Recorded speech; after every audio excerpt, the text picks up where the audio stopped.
पाचवा वेद असणाऱ्या श्री गुरुचरित्र ग्रंथाचे पारायण का करावे व ते केल्याने आपल्या जीवनात काय बदल होऊ शकतात हे आपण पाहणार आहोत.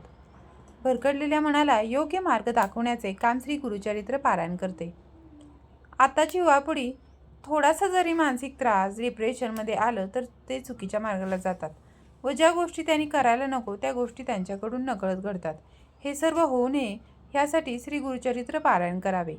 गुरुतत्वाशी एक लीन कसे व्हावे व गुरु आपल्याकडून गुरुसेवा, भगवंत सेवा, मातृपितृ सेवा, कुलदेवी कुलदैवत सेवा कशा प्रकारे कराव्यात ह्या सर्व माहिती गुरुचरित्र पारायणमुळे हळूहळू आपल्याला मिळत जाते.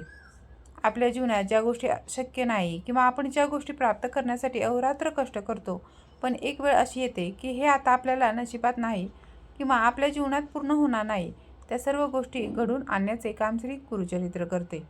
असे असंख्य पारंपरिक जीवनात घडलेल्या प्रश्नांची उत्तरे हे श्री गुरुचरित्र आपल्याला देत असतं किंवा त्यांच्या वाचनाच्या अनुभूतीच्या माध्यमातून आपल्याला मिळत असतं.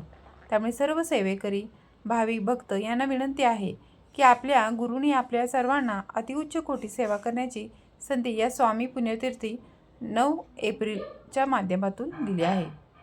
त्यामुळे सर्वांनी आपल्या परिवारातील कमीत कमी एक जण तरी या गुरुचरित्र पारायणला बसायचे आहे. श्री स्वामी समर्थ.